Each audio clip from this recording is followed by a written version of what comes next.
Anche tu fai parte di un team sportivo e hai bisogno di un nuovo kit? Crea ora la tua identità insieme a Dinicri Sportswear. Avrai subito un 50% di sconto e il riassortimento a prezzo bloccato. Oltre 300 sono le società che si sono già affidate a noi. E tu cosa aspetti? Contattaci subito al 379 244 8537 o entra su dinicri.com.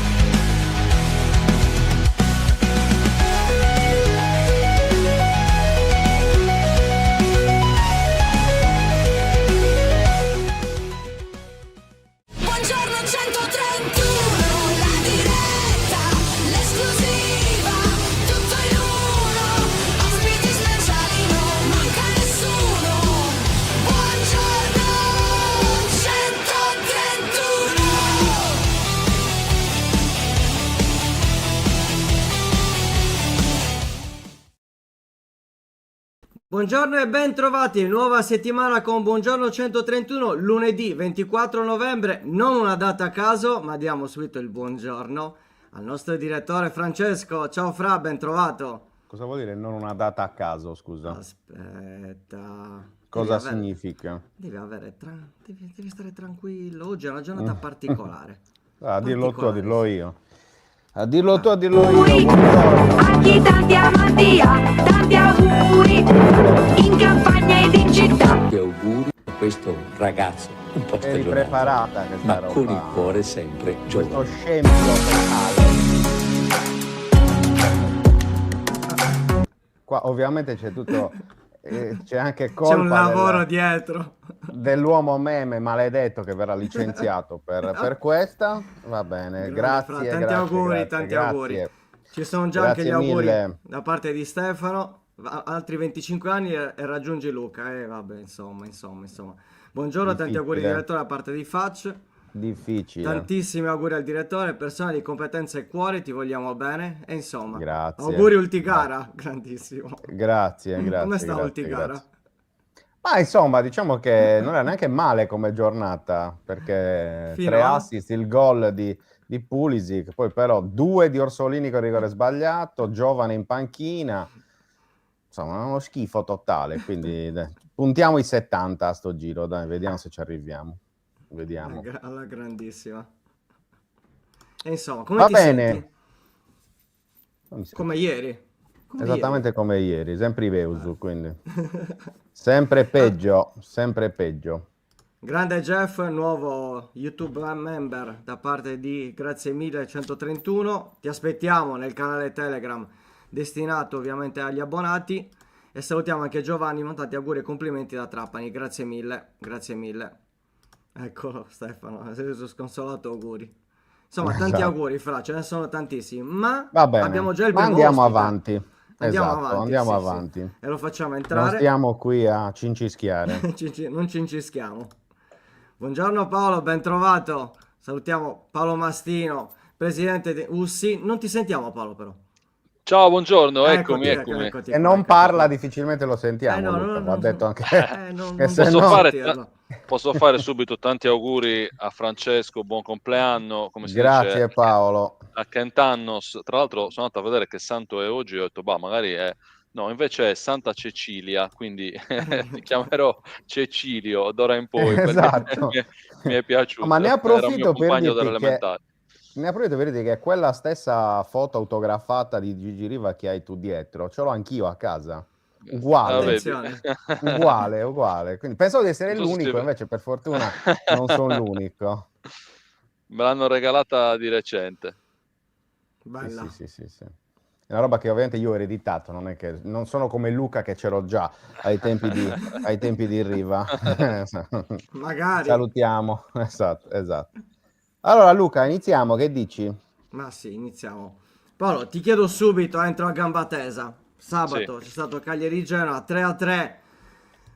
Partita come risultato spettacolare, ma tanti se, nel senso che è una partita dove ci sono stati tanti errori, non tanto quello di Caprile perché oggi sabato probabilmente ha dimostrato di essere umano, quindi ci sta assolutamente, ma è una partita che il Cagliari poteva assolutamente vincere, è vero, poteva anche perdere, però si vedono ancora una volta degli errori, degli orrori, possiamo anche dirlo, pare che nessuno si possa scandalizzare su questo, degli errori in uno scontro diretto dove era assolutamente importante vincere, Paolo.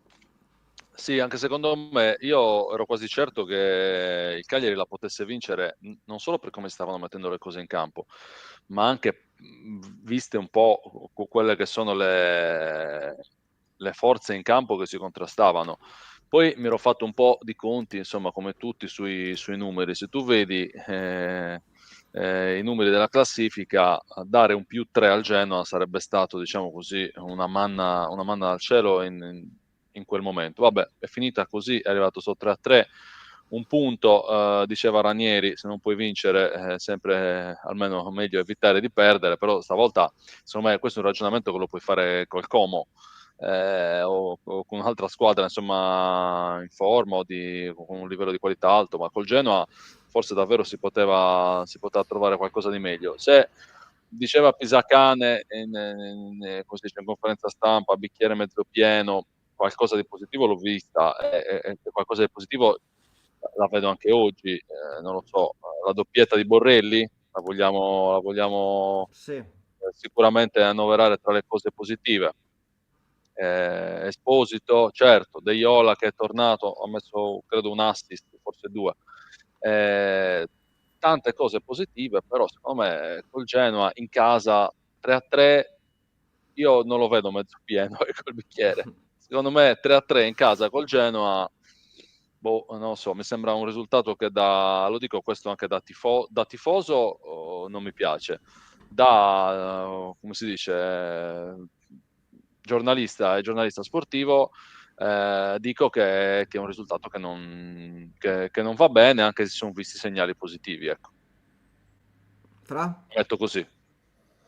No, no, ma il discorso della parità di sabato è che effettivamente io l'ho scritto ieri, l'ho detto in diretta sabato, quindi non è che mi devo nascondere. Forse è la prima volta, addirittura più che contro il Sassuolo, che vedo, cioè che ho visto segnali negativi, al di là, come diceva giustamente Paolo, del risveglio degli attaccanti, che comunque è un qualcosa che va sottolineato in positivo, e soprattutto in vista poi delle prossime, anche se poi magari su quello ci torniamo dopo.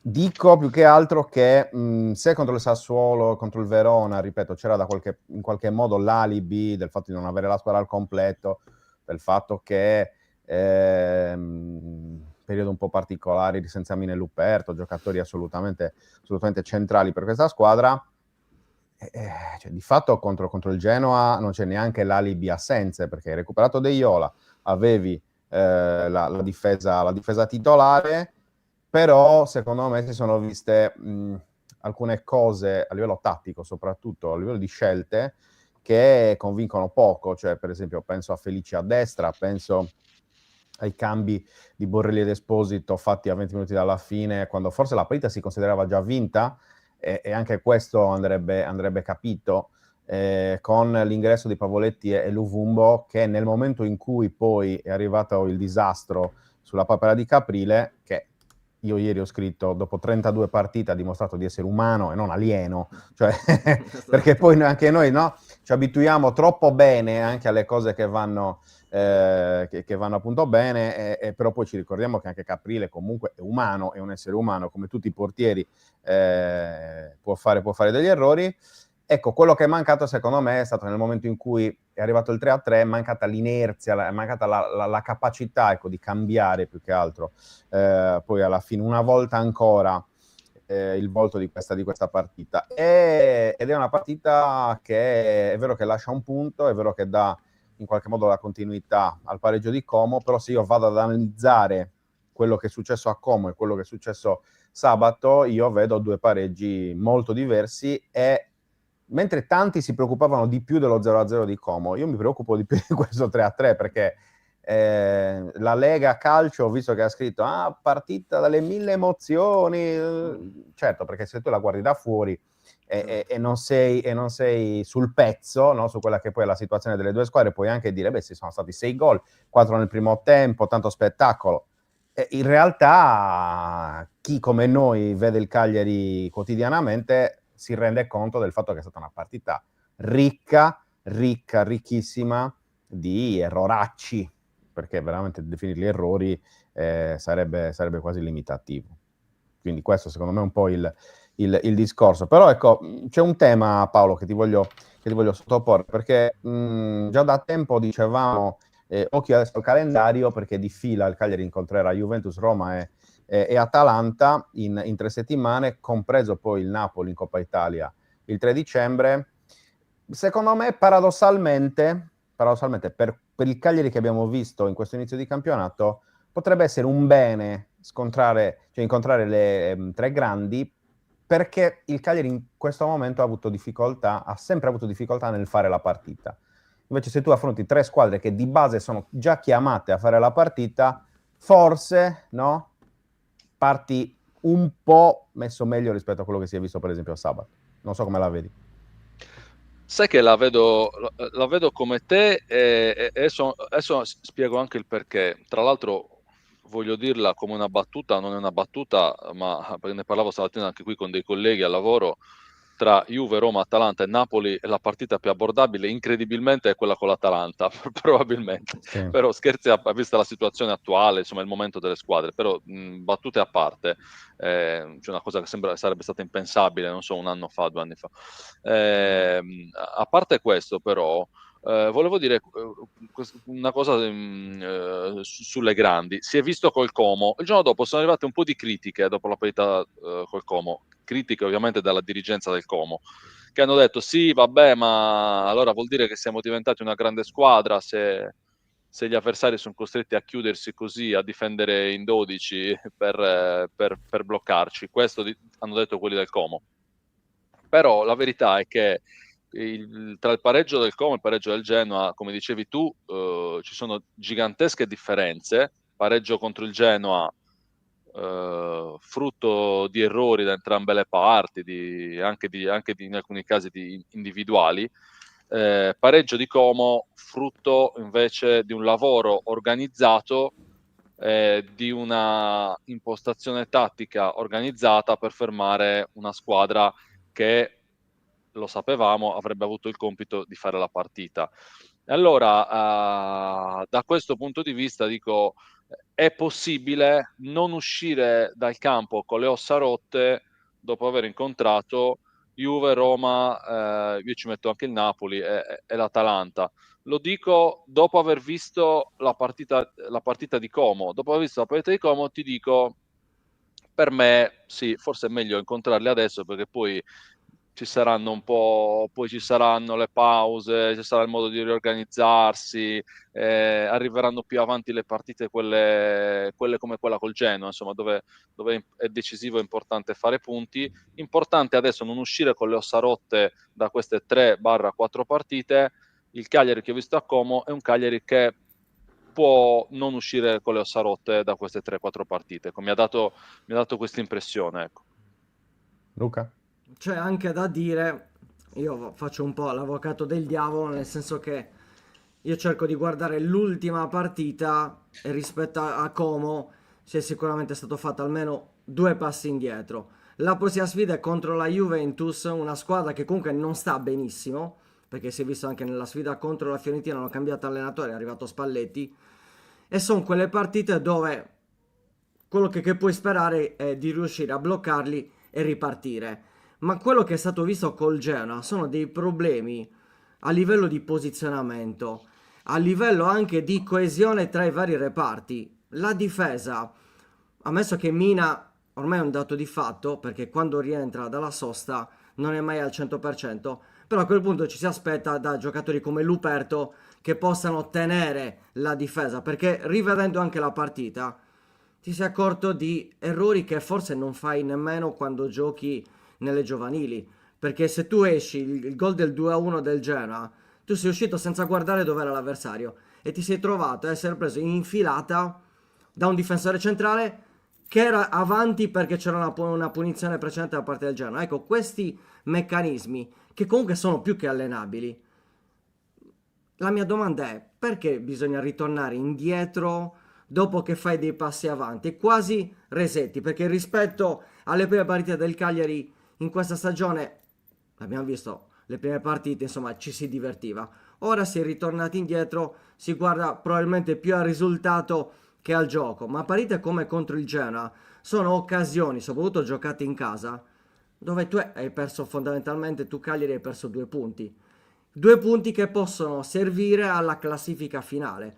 E allora mi chiedo, ci sono queste 3-4 partite, come Pisacane dovrà preparare la squadra in questo trittico? Mettiamo anche la quarta partita con Napoli, però soprattutto le 3 partite di campionato, dove giustamente hai detto bene tu Paolo, forse l'Atalanta è quella che sta peggio, ma è anche vero che Palladino è appena arrivato e ci saranno altre 2 partite dove potrà studiare la squadra. Sono squadre che giocano a calcio, sono squadre che molto aggressive e sono squadre che comunque tecnicamente sono più forti del Cagliari. C'è poco da dire a questo punto di vista. Quindi Paolo, ti chiedo, secondo te questa settimana come la preparerà Pisacane? Spaventato di quello che hai visto col Cagliari oppure conscio del fatto che la partita col Genoa può essere un passo falso che deve essere subito dimenticato? Allora, secondo me, sì, secondo me più la seconda che hai detto, perché lui l'ha vista bene perché ha visto ovviamente gli errori, gli erroracci, però secondo lui ha visto i gol, secondo me l'ambiente si è un po' gasato su questo. Borrelli sappiamo come è arrivato a Cagliari, oggi leggevo da qualche parte, alla stessa data, Piccoli aveva fatto 2 gol, Borrelli ne ha fatto già 3. Borrelli è arrivato gratis e Piccoli si è andato via per 25 milioni di euro. Insomma, credo che l'ambiente squadra, l'ambiente della società, ecco, sia gasato nonostante tutto. Questo penso che gasi pure Pisacane, che è abbastanza tranquillo nonostante, come si dice, contro il Genoa non abbiamo visto un granché di gioco e può concentrarsi sulle prossime partite. La prima è la Juve in casa. Stavo guardando dei dati, la Juve segna poco, non ha una difesa eccezionale, è una via di mezzo come squadra in questo momento, intendo, e poi ovviamente è la Juve.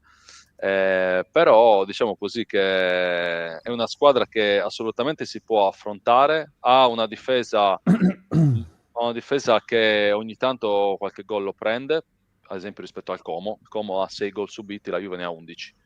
Giusto Sì. per dirne una, può essere dovuto alle squadre che hanno incontrato, può essere dovuto alle circostanze, o può essere dovuto, come penso io, invece alla struttura, alla conformazione della squadra. E quindi secondo me può andare con una certa fiducia, insomma, sapendo quali sono gli errori e sapendo anche quali sono io direi alcune questioni normalissime, normali, non dico che siano cose strane, però alcune questioni di spogliatoio che ci sono state, che ci sono, perché nel Cagliari che prende 3 gol c'è una difesa che sbaglia, c'è un portiere che, grazie a Dio, dico io, perché avevo paura che si montasse la testa dopo la nazionale, grazie a Dio sbaglia e quindi tornerà, insomma, all'umiltà e farà benissimo come ha sempre fatto. Però c'è anche qualche pedina di centrocampo che aiuta poco il resto della squadra nella fase difensiva, che è un tema che balla, insomma, da inizio campionato, ecco. Quindi secondo me, diciamo così, si riparte da questi temi qui, ecco. Dopo il Genoa un po' di più. Assolutamente. Tra l'altro posso fare l'ultima domanda perché sta iniziando la riunione, quindi sono le 10:22. Fra, Vedo un movimento nel corridoio.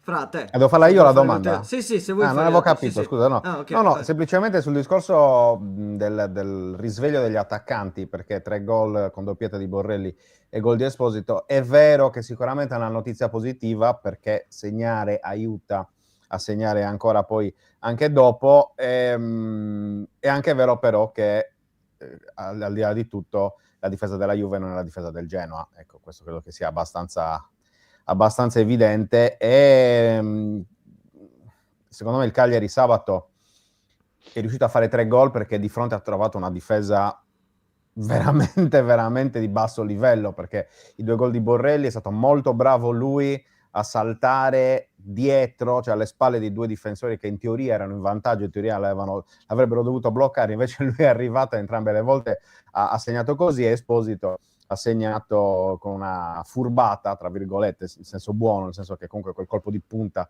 in controtempo che abbia fatto le ali. Però ecco, il discorso è che non tutte le difese sono come quelle del Genoa, per cui bisognerà vedere così.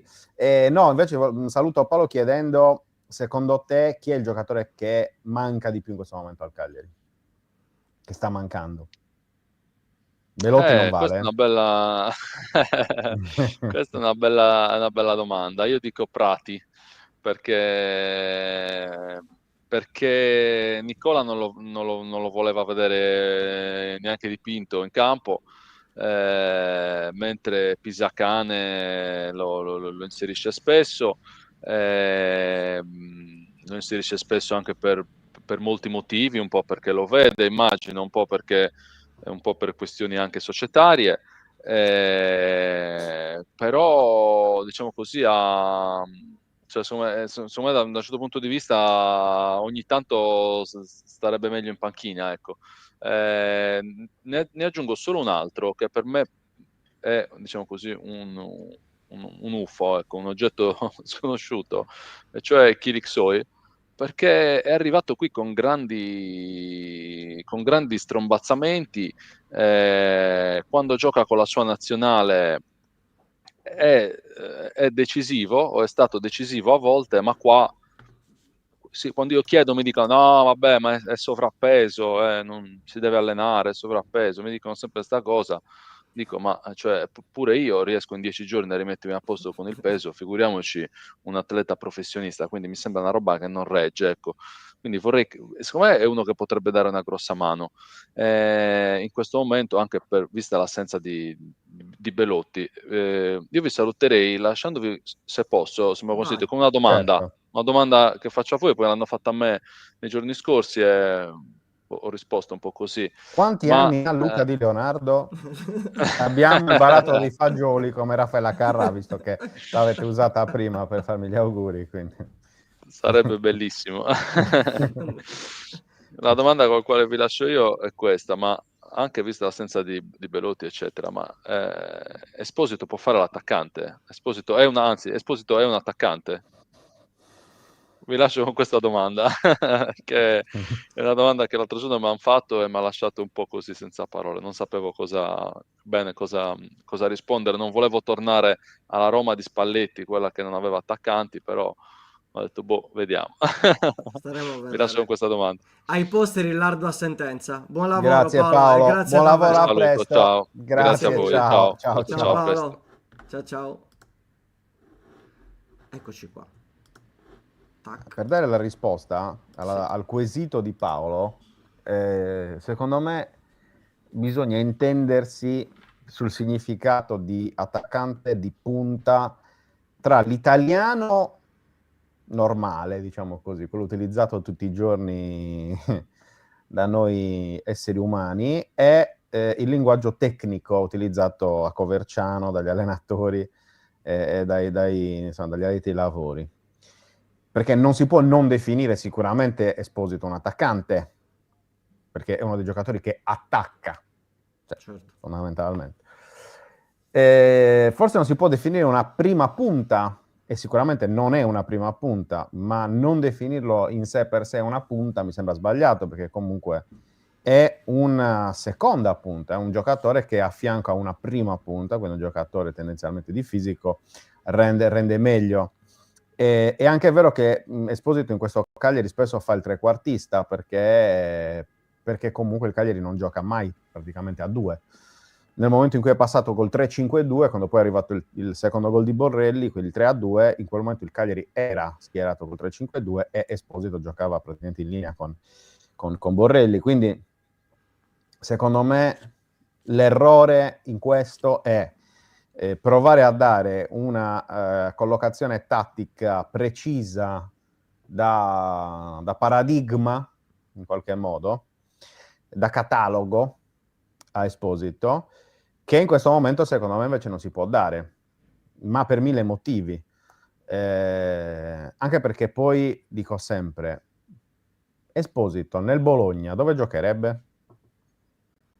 Probabilmente al posto di Odegaard, verosimilmente, Sì, no? sì, sì, assolutamente. Tendenzialmente. 4-2-3, sì, sì, Nell'Inter dietro la dove punta. giocherebbe? Giocherebbe in linea con Lautaro o con sì, Thuram. seconda punta, certo, certo, Nella Juventus dove giocherebbe? Giocherebbe insieme a Ildiz dietro il centravanti. Cioè, sì. dipende sempre da poi quella che è la situazione tattica della squadra in cui ti trovi. Che Esposito sia un attaccante, che sia un giocatore offensivo, questo non ci sono sicuramente dubbi. Che non sia una prima punta, o meglio, aggiungo, che non sia più una prima punta come all'origine della carriera, credo che gli ultimi anni lo abbiano dimostrato, perché evidentemente ha anche capito di doversi spostare da quella zona di campo per provare a essere più decisivo, perché quando lui è andato in prestito all'inizio della sua carriera all'estero, penso a Anderlecht, Basilea e via dicendo, lui andava per fare il centravanti. Sì, sì. Di Anche fatto. nell'Inter Primavera faceva il centravanti. Esatto. Poi in realtà abbiamo capito che il centravanti della famiglia è Pio, non è lui. Esatto, sì, sì. Cioè, però fisicamente diversi, Sì, perché completamente. Pio è molto più strutturato, perché è molto più alto, molto più grosso. Lui gioca giustamente insomma sulla rapidità, sulla velocità, sulla tecnica. E io credo che la differenza stia tutta nella comunque, diciamo così, nel modo di giocare di Esposito, che Pisacane stesso in conferenza stampa ha detto deve avere modo e libertà di fare quello che vuole fondamentalmente, cioè non l'ha detto in maniera così esplicita, però il senso era quello, deve poter giocare secondo quelle che sono anche le sue idee, appunto quelli che sono i suoi spunti da quel punto di vista. Per cui, insomma, credo che anche da quel punto di vista, appunto, cercare necessariamente di dargli un ruolo definito, dici. ruolo e tutto sia Ma sbagliato, ecco. c'è una battuta, poi facciamo entrare ovviamente il secondo ospite, Nikas, poi magari ne parliamo dopo. È anche vero che in questo Cagliari difficile trovare chi ha il ruolo ben definito, perché l'esempio di Palestra lo trovi destra, sinistra, avanti, indietro. Insomma, da un certo punto di vista tattico, il Cagliari è molto camaleontico, forse troppo camaleontico, però magari ne parliamo dopo. Però anche su Però, quello, io dico, cioè, lo ha detto Gattuso in nazionale, capito? Che è un plus il fatto di poter indossare diversi abiti vestiti, sì. durante la partita. Quindi, cioè, è proprio un messaggio che passa dall'alto, in qualche modo. Per cui, cioè, non lo so, sinceramente sono discorsi che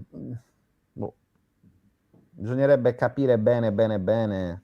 La dinamica globale del Sta tutto, diventando perché molto, molto complesso in qualche modo analizzare anche il calcio, perché poi più passa il tempo, più appunto questo approccio tattico, soprattutto in Italia, sta diventando preponderante. Quindi se non sei pienamente competente, riesci, e io non lo sono sicuramente, diventa anche difficile riuscire a trovare tutte le sfumature giuste per dare un giudizio corretto, quantomeno al 70%, ecco, diciamo così, se non totalmente al 100%. Bando alle ciance, perché tra uno dei regali di compleanno di oggi sicuramente è la presenza, buongiorno 131, di Eugenio Fusco, amico di 131, amico mio, nello specifico, portiere del Monastir, ex portiere dell'Arzachena, Sestri Levante, Cagliari e quant'altro.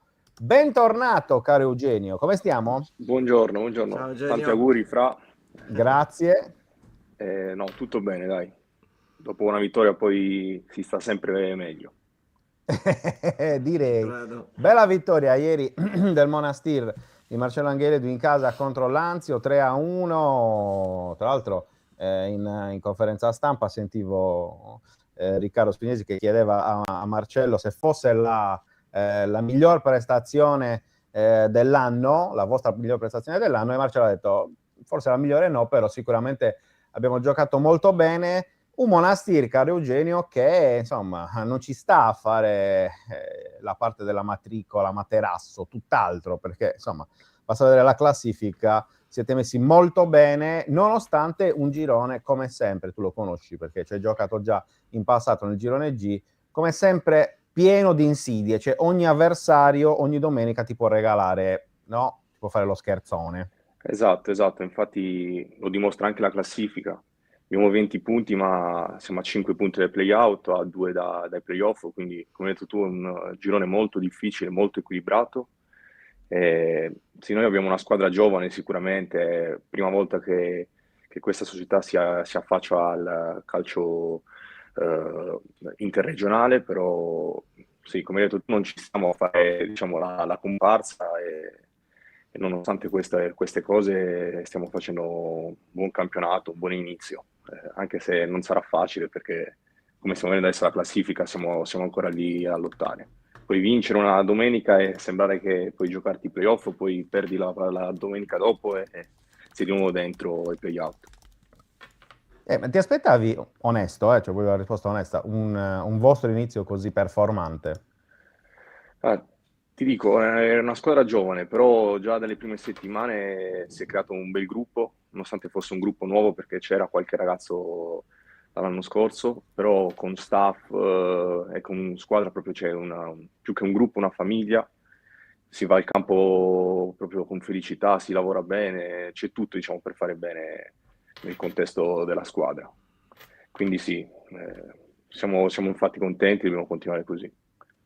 Tra l'altro Monastir ammazza a sarde, tranne il COS, le altre le avete battute tutte, perché sia contro Esatto, sì. Budoni che Latte Dolce che Olbia avete portato a casa i 3 punti. Qual è secondo te il punto di forza di questo Monastir? Perché hai detto un gruppo giovane, però mi sembra di poter dire, cioè per esempio adesso avete perso una delle vostre stelle, che era David Suazo Junior, che è andato, ricordiamo, nei giorni scorsi all'Altamura, quindi fa il salto dai dilettanti professionisti perché è andato in Serie C, il buon David, eppure direi che insomma state giocando da diverse settimane senza di lui e i risultati, tolta la sconfitta contro la Scafatese, che comunque ricordiamo è prima in classifica della mazza, la schiaccia sassi del girone D, direi che tutto sommato non avete patito tanto, ecco, questo cambio. Sì, il nostro punto di forza è proprio questo, secondo me, il fatto di essere giovani, perché a volte giochiamo le partite senza neanche rendersi conto forse delle difficoltà, delle preoccupazioni che ci possono essere. Giochiamo tranquilli, rischiamo. Questo può essere ovviamente una arma a doppio taglio, perché poi rischiamo anche di farci recuperare come è accaduto col Flaminia, andando sopra 2-0 a fine primo tempo. Però per adesso è anche quello che ci sta portando a fare risultato con tutte le squadre, a giocarcela con tutte, anche con la Scafatese 2 settimane fa. David voglio fare un grosso in bocca al lupo perché è un bravissimo ragazzo e credo che possa fare davvero bene in questa sua nuova esperienza e chissà anche in categorie superiori alla Serie C. Ha tutto per farlo, quindi gli auguro il meglio veramente. Ci aggiungiamo anche noi a questi tuoi auguri, caro Eugenio. Luca, palla a te. Ti chiedo, Eugenio, sul discorso relativo, tu l'anno scorso giocavi in C, c'è stato il ritorno in Serie D, quanto è differente? Ecco, parliamo anche del discorso di Suazo che è andato in Serie C, c'è tanta differenza tra la Serie C e la Serie D, non solo a livello chiaramente di giocatori dove probabilmente il tasso tecnico è più alto, però anche di preparazione, squadra, come vivi l'allenamento, come vivi le trasferte, come vivi anche la competizione all'interno della squadra. Sì, sicuramente come hai detto tu c'è anche un livello tecnico più alto, però a fare la differenza poi sono tante piccole cose come gli stadi, perché comunque ogni domenica giochi in stadi, non in campi come può succedere in Serie D. Gli avversari che dal punto di vista fisico sono tutti preparati, non incontri l'under che magari è un po' meno pronto, diciamo, e quindi sicuramente ci sono delle differenze piccole ma importanti. Seppur magari a livello tecnico non c'è tanta differenza secondo me. Ovviamente le prime squadre della Lega Pro della Serie C sono un altro livello, però tra una medio-bassa e un'alta classifica di Serie D non c'è questa grande differenza. Però come ho detto ci sono piccole differenze che poi cambiano tutto.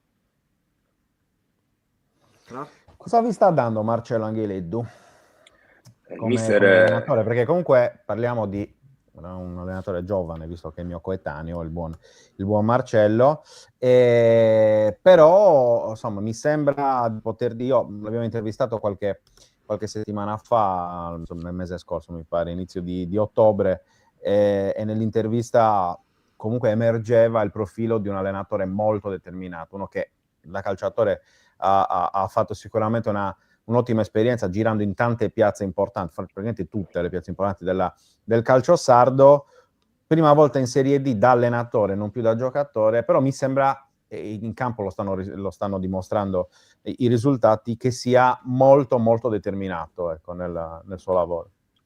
Sì, il mister come tutto lo staff è molto giovane, ma ci dà la forza di lavorare ogni settimana con il sorriso e con la serenità, nel senso noi sappiamo di poter sbagliare, pretende ovviamente da noi tanto, però ci sentiamo liberi di poter esprimere il massimo di quello che possiamo dare anche rischiando, quindi questo secondo me è una cosa molto importante. E poi come ho detto prima, l'aver creato un gruppo squadra molto unito che è diventata proprio una famiglia è un punto di forza che non è da sottovalutare, perché appunto ogni giorno noi andiamo lì col sorriso, lavoriamo tanto e poi la domenica non abbiamo paura di far vedere quello che abbiamo fatto in settimana, senza proprio paura di rischiare contro qualsiasi squadra, anche contro, se andiamo a vedere contro la Scafatese abbiamo preso 2 gol magari perché abbiamo rischiato tanto giocando, però è la nostra forza e quindi sicuramente lo staff e il mister in questo vanno ringraziati perché ci mettono nella miglior condizione per poter esprimere il massimo e il meglio da noi, nonostante le situazioni, in una situazione non magari semplice nel contesto generale, però a livello di squadra veramente c'è tanta unione. Nel frattempo deve essere crollato Francesco. Ti faccio io una domanda sulla... Abbiamo detto che comunque il Monastere ha 5 punti dai play-out e a 2 punti dai play-off. Allora ti chiedo, ma qual è l'obiettivo? Perché è vero che è una neopromossa, però tanti giovani, tanta voglia di far bene, e un po' avete visto anche le squadre, probabilmente la Scafatese, direi anche la Nocerina, forse hanno sicuramente qualcosa in più, magari la Nocerina aiutata anche dal discorso ambientale, stadio, pubblico, insomma. Giocare a che è sempre Nocera, seguita- insomma, non è semplice, ma anche in trasferta comunque li vedo che sono sempre presenti in massa. Qual è a questo punto l'obiettivo? Cioè tenere comunque la voglia di fare bene senza avere un obiettivo particolare, che ovviamente la salvezza mi pare scontato, però magari dire, vediamo dopo il girone di andata qual è la situazione, vedendo anche, incontrando anche tutte le squadre, per poi fare magari una seconda parte dove si ha probabilmente più consapevolezza, ma anche più rischi, magari c'è anche più paura, perché sai, all'inizio dici vediamo come va, poi ti accorgi che effettivamente c'è valore e allora a quel punto c'è la determinazione nel raggiungere l'obiettivo, ma c'è anche la paura di non prendere l'obiettivo. Sì, sicuramente la salvezza è il nostro obiettivo primario. Come dici tu, poi bisogna vedere come si conclude il girone d'andata, però c'è da sottolineare come in questo girone, come un po' in tutta la Serie D, il mercato di dicembre poi stravolga un po' tutto, nel senso che squadre come Ischia, Anzio, ma anche Lodigiani, Montespaccato, Monterotondo, Cassino, sono sicuro che faranno un mercato importante, così come la Palmese, e quindi probabilmente verrà anche ribaltata. Quindi il nostro obiettivo deve essere sicuramente la salvezza, perché non so se avremo la possibilità noi di migliorare la squadra, come faranno probabilmente altre squadre. Quindi dobbiamo essere consapevoli che sarà un girone di ritorno molto più difficile e prepararci per la salvezza. Poi ovviamente siamo ambiziosi, quindi se vedremo verso marzo che l'obiettivo salvezza sarà archiviato, potremo pensare anche a qualcosa in più, però sicuramente dobbiamo essere consapevoli di quello che accadrà nelle prossime settimane. mettere fino in cascina adesso, Esatto, insomma, infatti. perché poi non si sa come proseguirà. E prima di cambiare argomento, ultima domanda sulla Serie D, in generale sulle sarde, Eugenio, cioè, come hai visto, perché le avete affrontate affrontate tutte, come è il tuo giudizio sulle le altre sarde? Sì, sicuramente sono contento che forse per il primo anno su tutte le sarde diciamo siamo a un buon punto. Posso dire che sicuramente quella che mi ha impressionato di più forse è stata la COS, ma anche Latte Dolce, Budoni e Olbia, cioè sono tutte squadre, non diciamo Materasso sicuramente, squadre forti, esperte. Ovviamente l'Olbia ha purtroppo una situazione societaria che sta condizionando il campionato, perché sono sicuro che sarebbero in questo momento tra le prime posizioni loro per squadra e per qualità che hanno davanti. Ragazzo e Bianco sicuramente non fanno niente in Serie D, ma probabilmente neanche in Serie C. Per quanto riguarda il Latte Dolce, a livello di squadra mi ha impressionato tanto perché sono organizzati, giocano bene. E poi il COS è una realtà che si conosce, ha grandi potenzialità anche perché ha un numero di giocatori elevato, che permette di poter cambiare ogni settimana la squadra, in caso anche di infortuni, squalifiche. Questo può essere una mano, diciamo, per la società. Sicuramente anche il Budoni lì davanti, noi l'abbiamo studiato all'inizio campionato, si è rinforzato e sicuramente lì davanti è perché lo merita e sta facendo davvero un gran campionato. Sì, e poi soprattutto aggiungo, lo ripetiamo sempre questo discorso, perché secondo noi è davvero così. L'anno scorso, che si è chiuso, ricordiamoci, sul campo con 3 retrocessioni delle 5 squadre sarde, credo che insomma sia stato davvero da insegnamento e da monito per questa nuova stagione, perché effettivamente insomma che il girone G sia molto livellato e sia molto complicato proprio per quello che dicevamo prima, perché tu effettivamente puoi perdere contro l'ultima e vincere clamorosamente contro la capolista e contro la squadra deputata ad ammazzare il campionato, molto di più secondo me rispetto alla Serie C e agli altri, insomma, ai campionati professionistici. Però effettivamente è un attimo che sbagli 2 partite e 2 partite le puoi sbagliare per qualunque motivo e vieni nuovamente riassorbito dalla lotta per non retrocedere, oppure magari se eri in alto ti ritrovi di nuovo a metà classifica in un amen. E questo sia l'anno scorso ma anche gli anni precedenti per le sarde è stato un problema. Credo che appunto questo è il migliore anno che io mi ricordi negli ultimi 6 o 7 a livello più o meno di girone d'andata, livello medio delle squadre sarde, nessuna nelle ultime posizioni, è sicuramente qualcosa da ricordare. Ovviamente il nostro auspicio è che continui così, perché vorrebbe dire che poi l'anno prossimo non ci sarebbero vittime, come purtroppo è successo sempre nelle ultime stagioni, ma in realtà la compagine sarda, il contingente sardo si cresce ancora a livello di numero. Eugenio, parliamo di Cagliari, perché insomma tu sei cresciuto, hai lavorato tanto nel settore giovanile del Cagliari, sei arrivato alla primavera, convocazione anche in prima squadra, se non ricordo male. Sì. Poi fa ridere parlare con te come se fossi uno anziano, cioè 23 anni, sei del 2002, esattamente come 2003, come Cavotti, giusto? Come Niccolò Cavotti. Sì. Cioè 22 anni, beato te, e oggi lo posso dire, beato te, visto che insomma è il mio compleanno. No, scherzi a parte, ci sono dei giocatori con cui hai giocato in primavera nel settore giovanile del Cagliari, ora in prima squadra, vi sentite ancora? Tipo Niccolò Cavotti? Sì, diciamo non ci sentiamo spesso, però capita di incontrarsi a Cagliari, che comunque Cagliari è piccola e ricordiamo quei momenti, quindi sì, c'è un bel rapporto. Con Nico Cavotti quest'estate mi sono anche allenato, quindi magari con lui è quello con cui ho ancora più rapporti. Però sì, in generale sono tutti ragazzi che quando ci incontriamo ricordiamo un po' quelle annate che sono state davvero belle e importanti poi per tutti noi. Per loro magari è andato meglio sicuramente perché l'hanno anche meritato, però anche per noi in categorie inferiori sono state annate importanti e ci hanno lasciato qualcosa di importante. Assolutamente, stiamo vedendo, no, forse uno dei più grandi rimpianti secondo me della storia del Cagliari Primavera, quella serie dei playoff scudetto del 2021-22, anche perché Eugenio, tu ti ricorderai, il Cagliari prima squadra in quel periodo viveva un momento drammatico con la retrocessione in Serie B e un po' tutti si appigliavano a voi, no?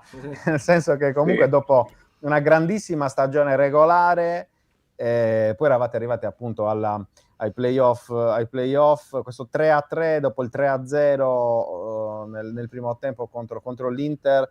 Ti capita di pensarci ancora ogni tanto a quella partita? Sì, mi capita spesso, seppur non fossi in campo, è un ricordo che spesso, da poco l'ho ricordato con Bruno Conti che è venuto a Monastir da qualche settimana e ne abbiamo parlato. È un ricordo non piacevole, anche perché, come avete detto, quelle settimane erano particolari perché c'era stata la retrocessione del Cagliari qualche giorno prima. Un po' tutti noi ci sentivamo in dovere di poter dare una piccola gioia ai tifosi del Cagliari e anche un po' a noi, perché comunque parla a nome dei ragazzi sardi, ma non solo, eravamo molto attaccati ovviamente al Cagliari. Anche la prima squadra era stata una delusione importante, data in una maniera veramente particolare. Adesso la ricordiamo così con amarezza, però quei giorni sono stati sicuramente difficili.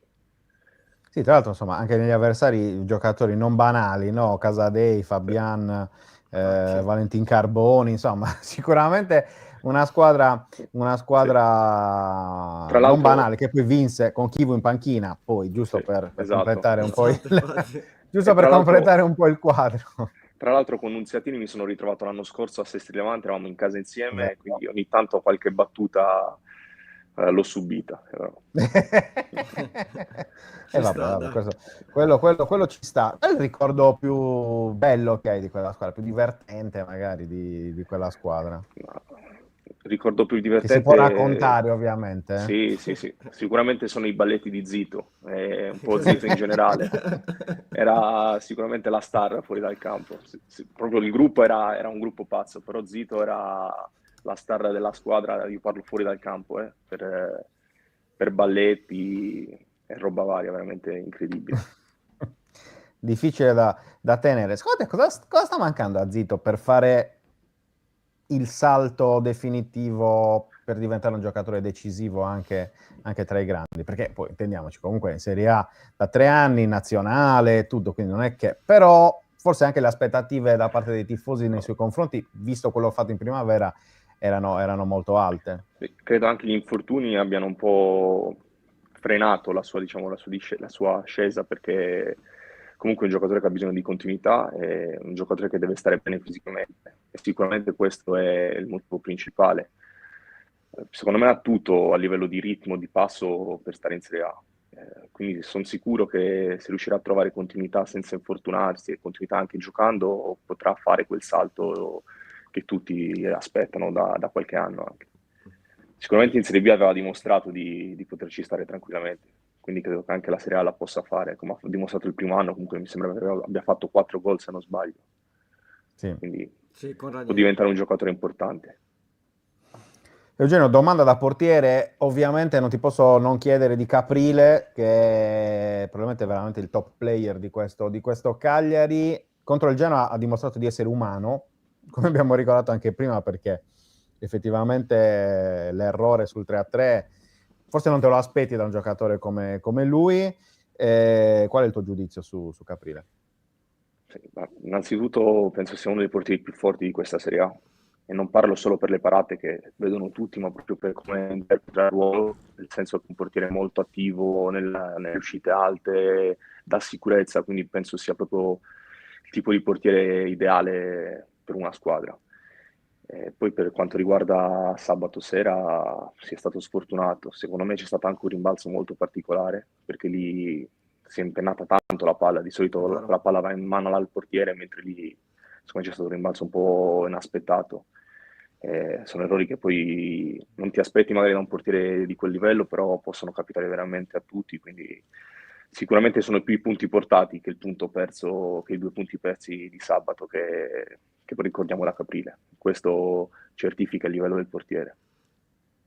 Che Luca? poi possiamo dire i 2 punti persi, ma probabilmente senza le sue parate il Cagliari l'avrebbe persa, perché Esatto. già nel primo tempo è stato decisivo sui tiri di Colombo, e anche nel secondo tempo, insomma, lui dà sempre, e poi è attivo anche coi giocatori, nel senso che c'è stato nel primo tempo a un certo punto che si sentiva più Caprile di Pisacane, perché comunque per incitare i giocatori, ed è importante che un portiere, insomma, dia fiducia alla squadra, perché nel momento in cui dietro sai bene che c'è un portiere che riesce un po' a vedere anche la gara, ti dice dove devi giocare, ti dà la certezza. Bravo anche, l'ho notato soprattutto a Como, come lui nei falli laterali uscisse fuori dalla sua aretta per cercare di anticipare l'attaccante, perché probabilmente avevamo studiato che il Como gioca con le rimesse laterali lunghe e questo è un qualcosa che non vedi spesso. Quindi ti chiedo, da portiere a portiere, Caprile già a Bari comunque aveva fatto bene, già a Empoli comunque aveva fatto bene,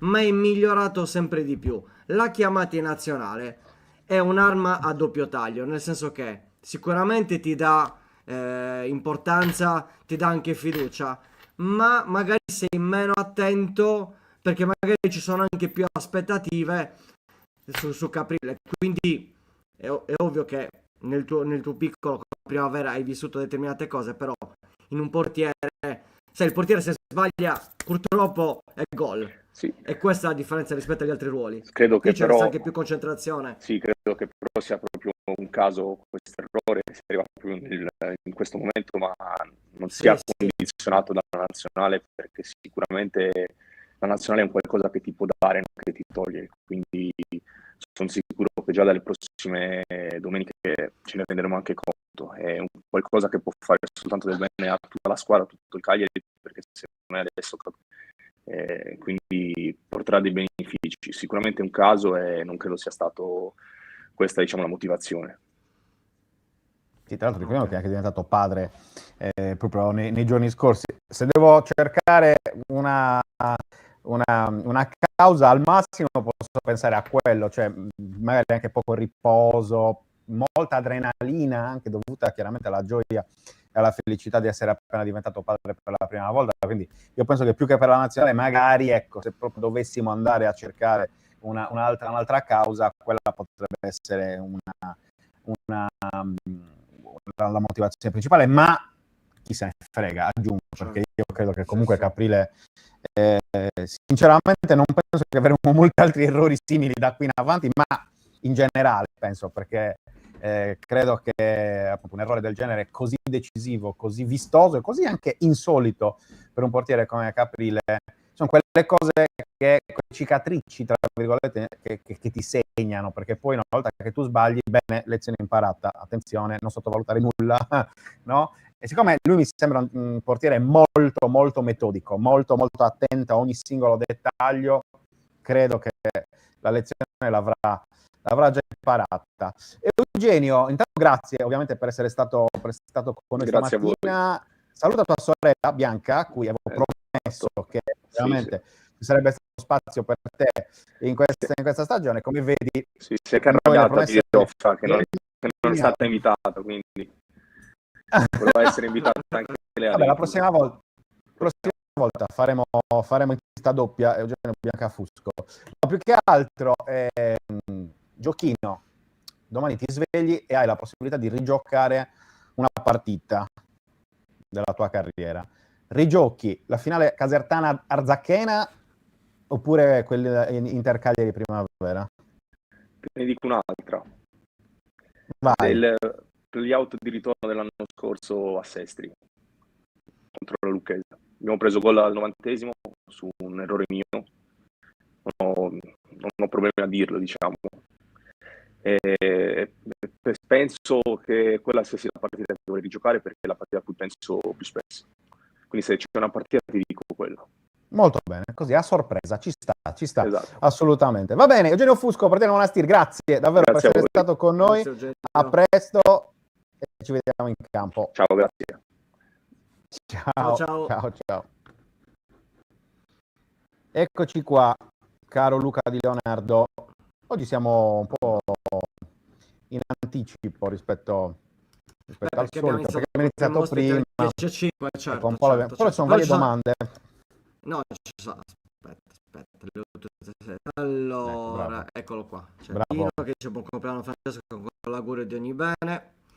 Grazie, Marco, buongiorno, auguri a grazie. Francesco, è un bel direttore, insomma. Roberta, Una citazione buongiorno a questa. tutti, tanti Una auguri a citazione. Francesco. Grazie. Dov'era? Eccolo qua. Buongiorno e tantissimi auguri al direttore Areso, a parte di Nicola. Rita, buongiorno 131, tanti auguri Francesco. Insomma, oggi tanti, Ecco, auguri Fra. Ma le paste? Dov'è? No, ho sbagliato, non era questa, era subito dopo. Dov'è? Le paste il Saltato lunedì tutto. mattina molte pasticcerie sono chiuse, quindi Eccolo qua, eccolo qua. No, nel frattempo è saltato la pasticceria era chiusa, quindi niente paste.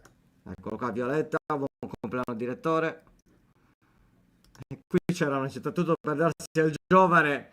Non mi ricordo che avete, forse Eugenio aveva detto 2003. Sì, 2002, alla 2003, mia sì, età, sì, non mi sì, ricordo. sì. Ho sbagliato, non so perché, l'ho anche letto tra l'altro che era 2003, però poi vabbè. Comunque. A Cent'anno su Francesco Bulloni. Grazie. Comunque prima hai detto, il portiere è Insomma. l'unico che quando sbaglia poi la squadra prende il gol, invece Giovane ieri ti dimostra che se sbagli, Ma che errore anche ha se non sei, fatto? Ma anche se non sei portiere, anche se non Io sei mi chiedo, ma portiere, come ti viene in mente a metà campo di fare questo retropassaggio dal nulla? Vabbè, fenomeno.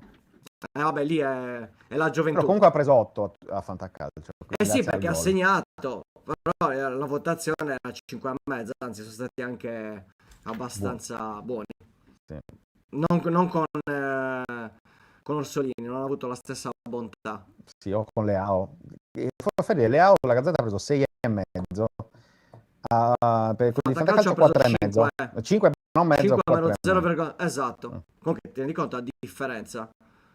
Non è da 6 e mezzo, ma non era da 5. Sì, infatti, vabbè. Vabbè, Vabbè, tanta che ti devo differenza. Un dire? punto e mezzo è tanto, Sì, sì. non è poco.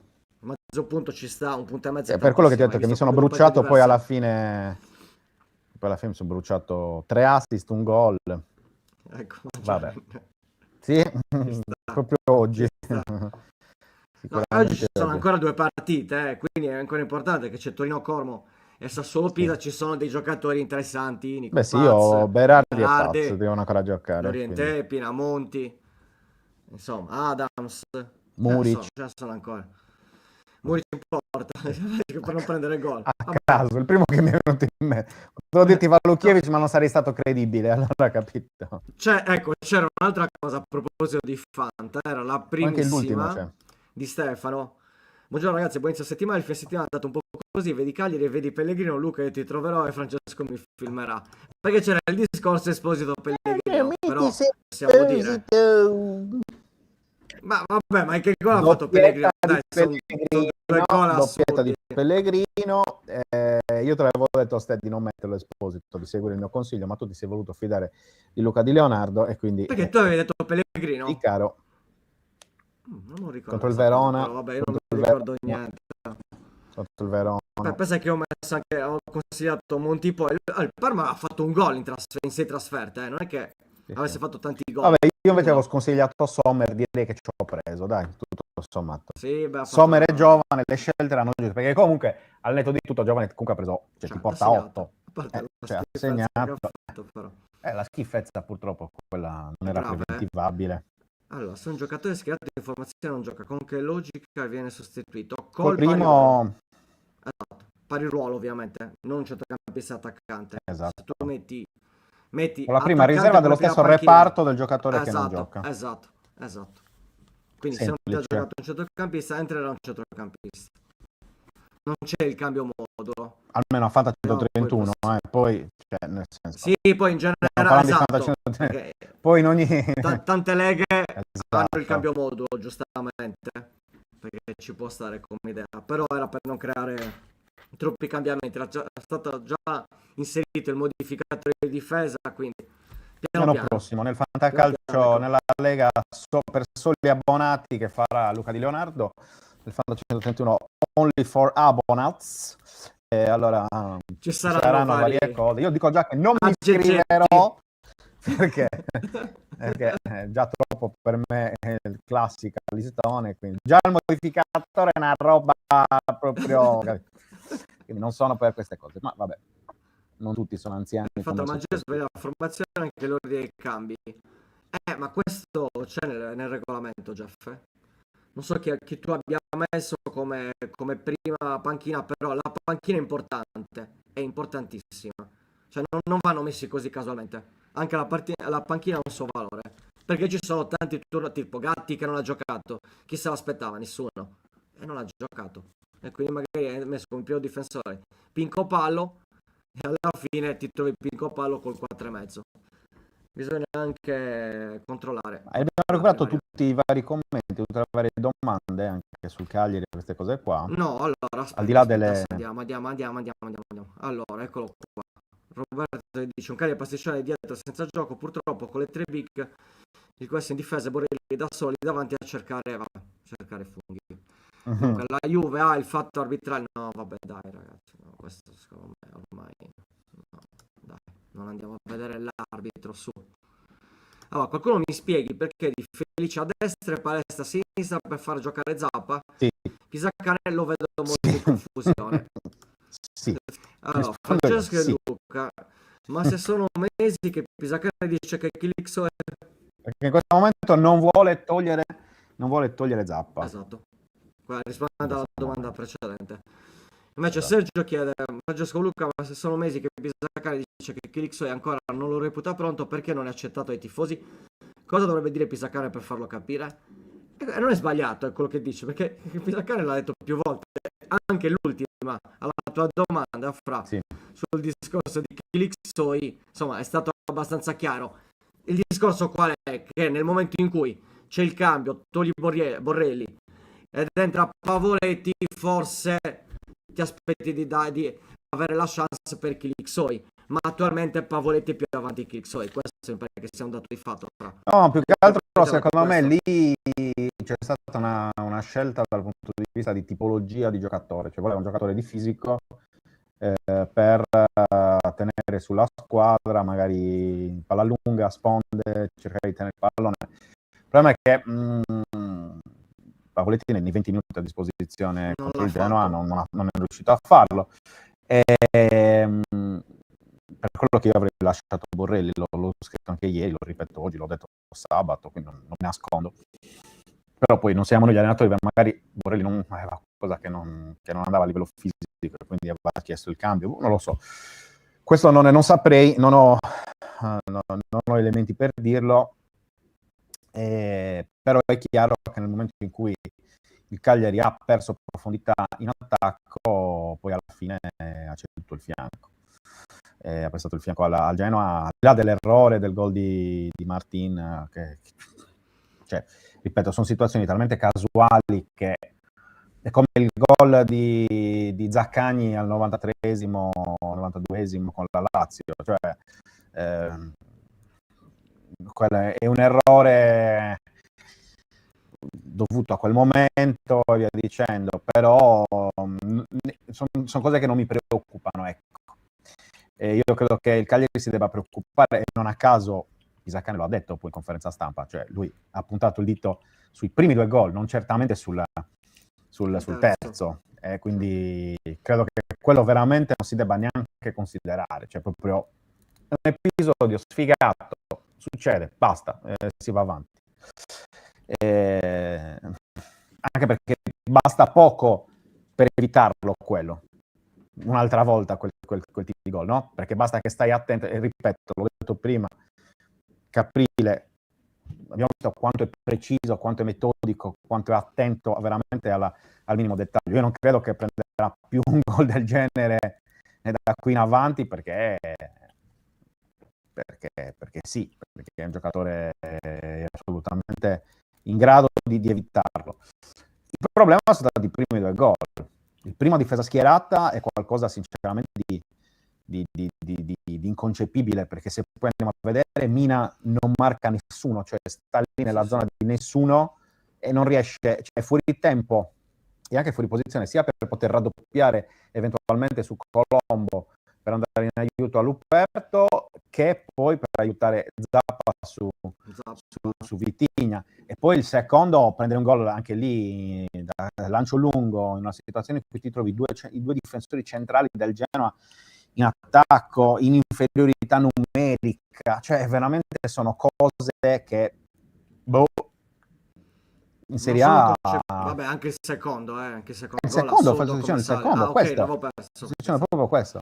Poi la verità è che sei riuscito comunque a portare via un punto, perché dall'altra parte è una squadra più scarsa di te a livello difensivo, credo che nessuno possa dire il contrario, perché, ripeto, Borrelli fa 2 gol in cui ha due giocatori davanti a sé che teoricamente dovrebbero anticiparlo, dovrebbero proteggere l'uscita di Leali, e invece nonostante tutto riesce a segnare, quindi bravo lui, senza dubbio, perché comunque ci è andato, perché comunque c'era, ci ha messo fisico e fame anche di fare gol, però sono due bestialità totali della difesa del Genoa, quello e quello su calcio d'angolo.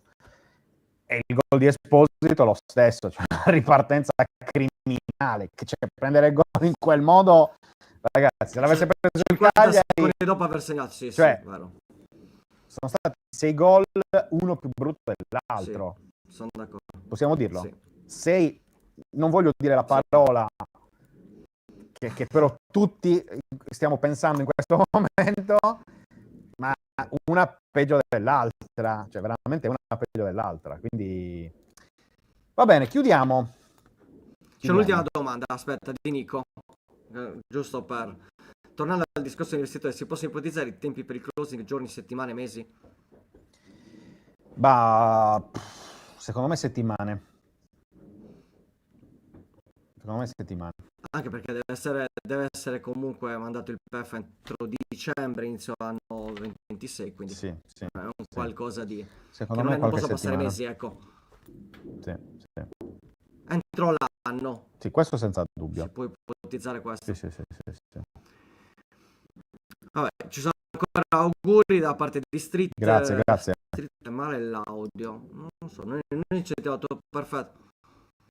Eh sì, mi stavano segnalando prima che c'erano, stavo un po' Come ogni lunedì grattando, di StreamYard. poi anche prima, chissà. Noi ci sentiamo Chissà. benissimo. Io sto guardando, tutti i dispositivi funzionano, quindi Non si sa. non so. Va bene.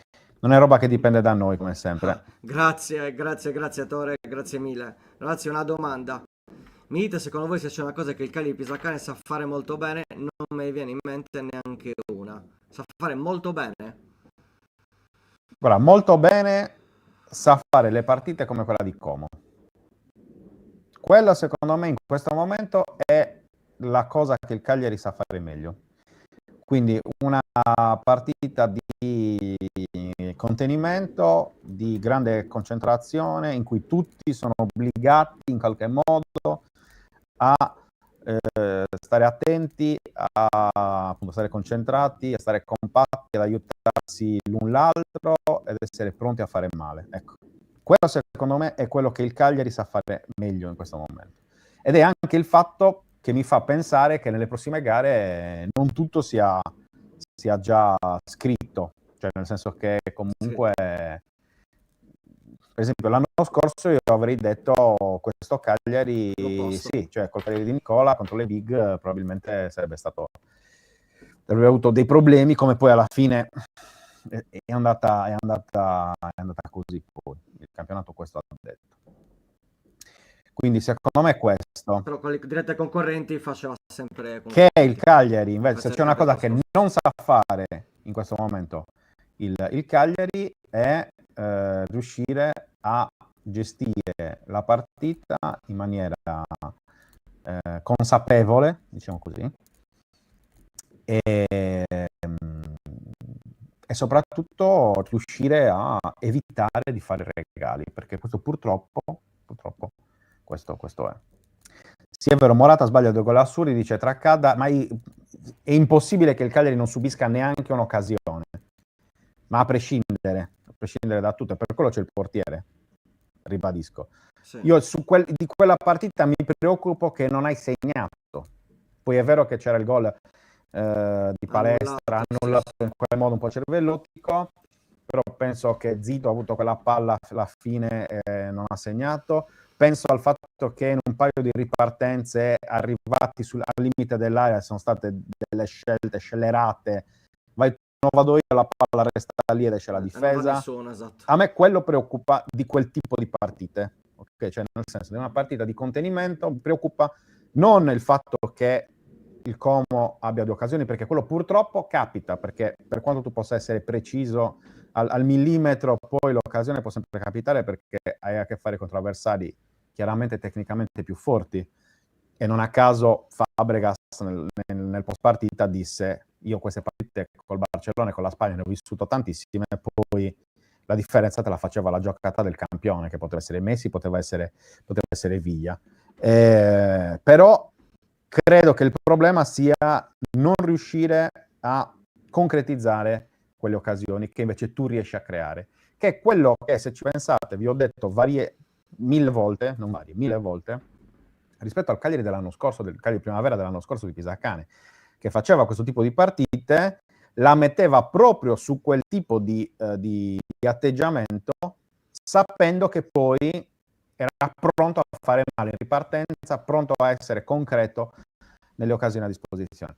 Se vi andate a rivedere la finale di Coppa Italia Primavera, è il manifesto di questo tipo di approccio. Cioè, il Milan che attacca, non fa gol, che punisce. prima occasione del Cagliari, gol. Gol. Il Milan prova a cercare il pareggio, non segna, il Cagliari riparte, gol. Rigore sbagliato dal Milan, prima ripartenza del secondo tempo, 3-0. Facciamo sul gioco. Così è. Quello è.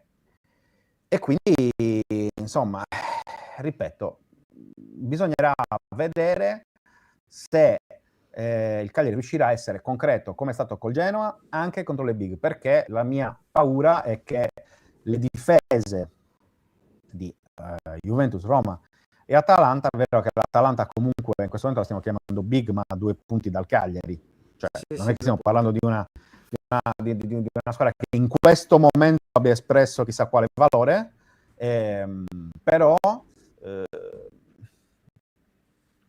io spero, ripeto, che il Cagliari riesca a essere concreto come è stato col Genoa, che comunque ha fatto dei regali, così come ha fatto il Cagliari dall'altra parte, e che quella pena realizzativa mostrata da Borrelli, mostrata da Esposito, che hanno segnato praticamente l'unica occasione avuta a disposizione, cioè Esposito ha avuto una palla e ha fatto gol, e Borrelli si è inventato quei 2 gol, uno su calcio d'angolo e l'altro sul cross di Zappa, e spero che possa essere concreto, perché se riesce a essere compatto come a Como e magari riesce anche a segnare, porti via punti anche a Torino, anche contro la Roma e anche contro l'Atalanta. Comunque ci sono problemi audio, ragazzi. Chiudiamo, purtroppo non possiamo fare niente, non è una roba che dipende da noi, quindi chiudiamo e ci vediamo domani. Anzi, ci vediamo stasera, vi vedete stasera. Stasera alle 18:15 con Cagliari Social Arena, mentre con Buongiorno 131 ritorniamo domani mattina ore 10. Va bene? Ancora auguri, Fra. Grazie. Buona giornata a tutti, grazie ancora a Magico Cagliari per la donazione, grazie ovviamente a Jeff per essere nuovo abbonato e ci vediamo, ripeto, stasera alle 18:15 per Cagliari Social Arena, dove andremo un po' a snocciolare quello che è successo nella sfida contro il Genoa e anche in prossimità della sfida contro la Juventus con Buongiorno 131 domani mattina ore 10. Ciao a tutti, ciao a tutti.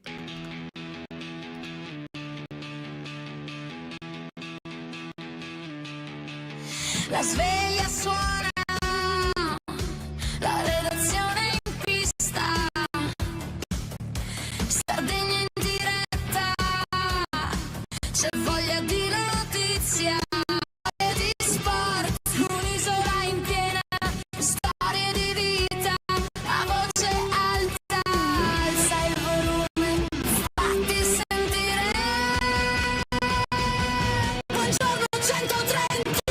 L'esclusiva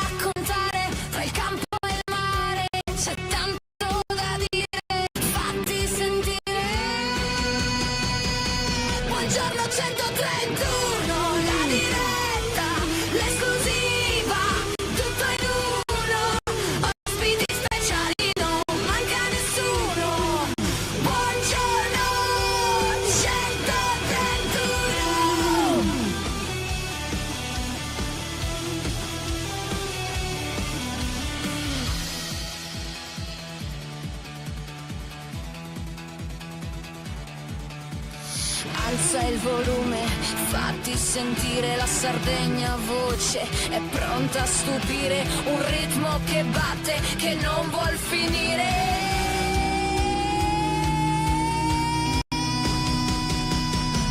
Buongiorno 131, la diretta, l'esclusiva, tutto in uno, ospiti speciali, non manca nessuno. Buongiorno 131.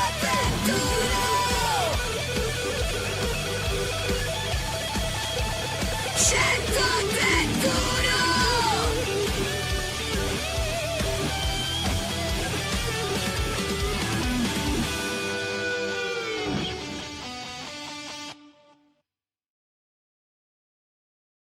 Anche tu fai parte di un team sportivo e hai bisogno di un nuovo kit?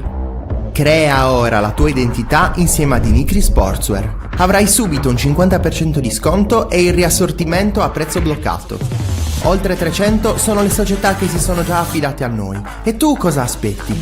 Contattaci subito al 379 244 8537 o entra su dinicri.com.